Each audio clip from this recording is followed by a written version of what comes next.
What they hate in you is missing in them. If you've been feeling targeted, misunderstood, or drained by people around you, listen closely. You're not the problem. Chosen ones, if this found you today, it wasn't random. If that line hit your spirit, that means it was meant for you. Stay tuned. Valerie, talk to him. You see, chosen ones, people don't hate you because of who you are. They hate you because of what you remind them of. You walk into the room and without saying a word, you expose every place inside them they abandoned. Your confidence highlights their insecurity. Your compassion exposes their numbness. Discipline reveals their avoidance. Your light shows them every corner they've been too afraid to face. And instead of rising, they resent. Instead of healing, they project. Instead of asking, how can I grow? They ask, how can I dim you? Because it's easier to attack the mirror than to look into it. You're not being rejected, you're being reflected. You're not intimidating, you're illuminating. And the truth is, they don't hate you. They hate the version of themselves they gave up on.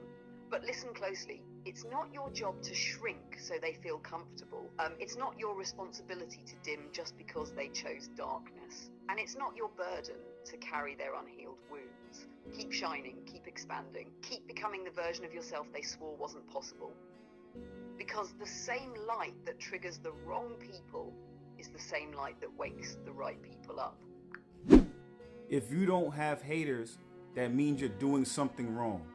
If you don't have haters, that means you're doing something wrong. So you see, chosen one, you've been through a lot in your life. You've been through the dark night of the soul. You have understood that in order for you to get what you want, you must have perseverance. You must have stick-to-itiveness. You must have consistency. Because one thing you've learned is that discipline is the highest form of self-love. So because you love yourself, because you respect yourself, you are consistent and you are disciplined with all of your endeavors, with everything that you partake in, anything that you want to put your name on, anything that you have entered yourself into, anything that requires your presence, you want to make sure that it represents you fully. Most people do not have that ability. Most people are like a leaf in the wind and they're going to go in whatever direction that the wind blows them. You are like a massive ship with a big rudder on it. And even when the wind blows a certain way, you know where you want to go. You know how to change the rudder to make yourself go in the direction that you want to go, while simultaneously not complaining about the wind taking you off course. You know how to take that sail on the top of that ship and to move it in the direction that you want to go to while still honoring the wind blowing. I say all that to say is that you know how to roll with the punches. You know how to be disciplined. That you know that life is going to give you lemons and you know how to make lemonade. And if you like me, you might throw a little vodka in it and make some Coco Loso. Valerie, talk to him. Oh, you cooking today, King? All right, let me glide right in with the follow through. You see, chosen ones, when you move like that, calm, disciplined, unmoved by the wind, people can't help but feel some type of way. Because your existence exposes two things, who they could be and who they chose not to become. And that contrast hurts. You're out here steering your ship with intention, weathering storms with grace, turning every setback into strategy, while they're still letting life toss them around like debris in the tide. They're not mad at you, they're mad at the version of themselves they abandoned. But here's the twist. Your discipline looks like arrogance to the undisciplined. Your consistency looks like obsession to the inconsistent. Your focus looks like ego to the unfocused. And your light? Your light looks like an attack to people who only know how to survive in the dark. So the moment you level up, the moment you lock in, the moment you choose purpose over excuses, you become a walking reminder of everything they refuse to confront. And that's when the hate comes. Not because you're wrong, but because your life proves they're settling. So don't fear the hate, don't shrink for it, don't negotiate with it. Haters are just fans who got overwhelmed by their own reflection. Your job is to keep shining so bright it forces the world to pick a side, evolve or get left behind. Keep going, King. You ain't doing nothing wrong. You're doing exactly what you were called to do. Most people have an external locus of control. You have an internal locus of control. Most people have an external locus of control. You have an internal locus of control. You see, Chosen One, you have had to do self-reflection your whole life. And through that self-exploration and through that self-reflection, you found God inside of you. You found that the quickest route to understanding God, the quickest route to understanding and accessing your higher self is going internal, is understanding who you are, doing the shadow work, doing all of the hard, heavy lifting. Most people are scared of that. They're scared of going in. So they rather look outside of themselves.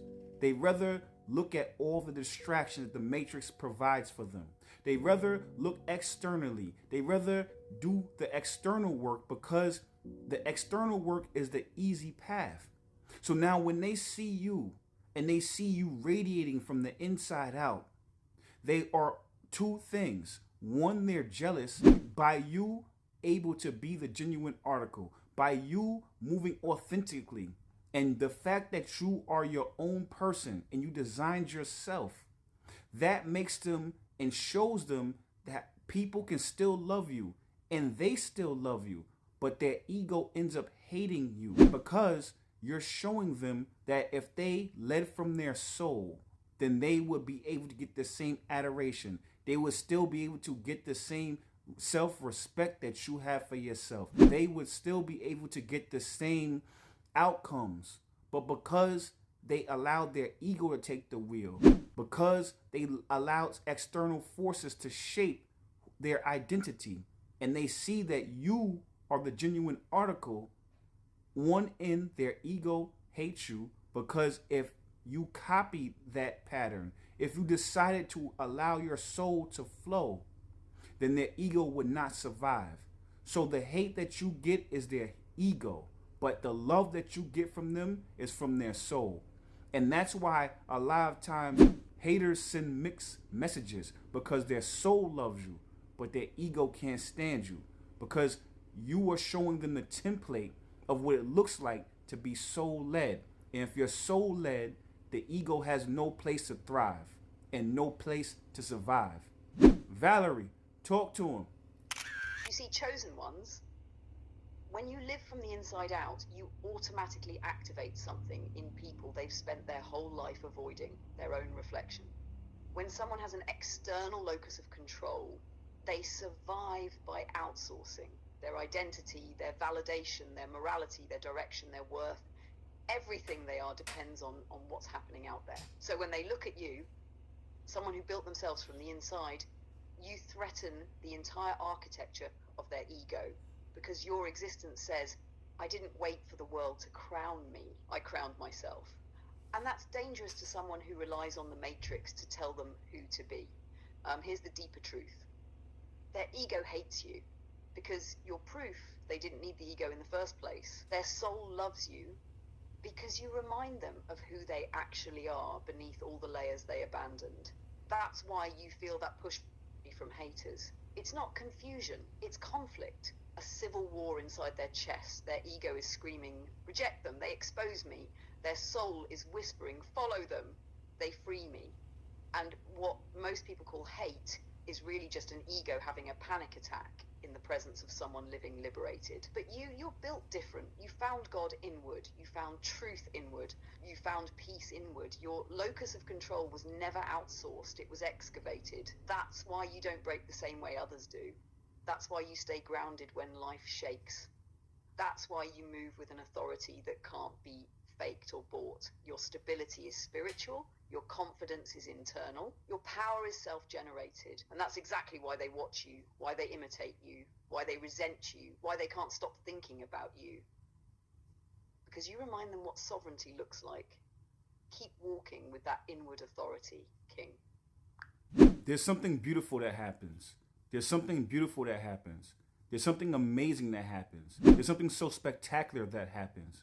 So you see, Chosen One, all of the hard work you've been putting in your whole life, all the things that you've went through your whole life, all the things you've been dealing with your whole life, all the attacks you transmuted your whole life, all the things that you've went through for your whole life, all of that wisdom that you've acquired from staying positive, all of that experience that you've acquired by staying on the path, what it does is it allows you to be able to hold all of the gifts and the blessings that God has in store for you.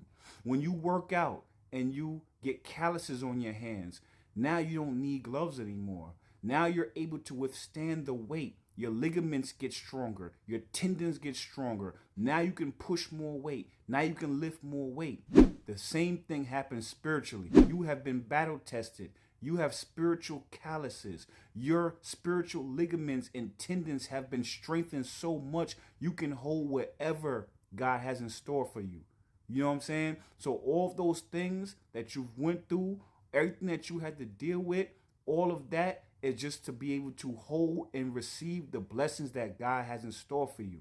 You don't have to even worry or think about haters anymore, because the thing is that when you are vibrating on that level, on the come up, yes, it's challenging because you're trying to figure out who you are and you're trying to figure out who you're not. But then now once you're up, you already know. You have those spiritual calluses now. You have that spiritual strength now. And something beautiful happens is that the haters turn to fans because you are moving from your soul, because you are moving from your spirit, because you are moving from your soul. You end up resonating with the hater's soul. Now that hater turns to your number one fan and they gain the strength by watching you have the strength. They gain the strength to allow that civil war that's going on inside of them to cease because the soul wins. Valerie, talk to him. You see, chosen ones, what happens when you stop fighting the old battles and start walking like you've already won is nothing short of alchemy. Because when you were coming up, every jab, every attack, every hater, it landed, it bruised, it left an imprint. Not because you were weak, but because you were still forming. You didn't know the matrix was training you. You didn't know God was conditioning you. You didn't know your soul was building muscle memory for a life you couldn't yet see. And now you're moving with a different posture. Now you have spiritual tendons that don't snap. You have emotional ligaments that don't tear. You have energetic calluses that let you lift blessings that would have crushed the old you. This is why the shift happens. Because once your soul fully steps in, once you stop reacting, once you stop personalizing their projections, once you stop letting their ego find something to latch onto, their hatred has nowhere to go. It's like throwing punches at a cloud. There's nothing to hit anymore. And that's when the craziest thing happens. Their ego retreats and their soul steps forward. First quietly, then reluctantly, then with awe, because deep down they always recognized something divine in you. They just weren't ready to face the parts of themselves your light exposed. But when you stop fighting their darkness and you start living in your own radiance, you become a mirror that no longer threatens them. You become proof. You become possibility. You become the blueprint their soul has been begging them to follow. That's why the same people who once hated on you now study you, admire you, follow your lead, not because you changed for them, but because you stayed true to yourself. And in doing so, you gave them permission to stop fighting who they really are. So yes, King, you didn't just win for you. You won for the version of them that's still trying to find the courage to rise. Keep walking. Your light is teaching people you don't even know how to love themselves again.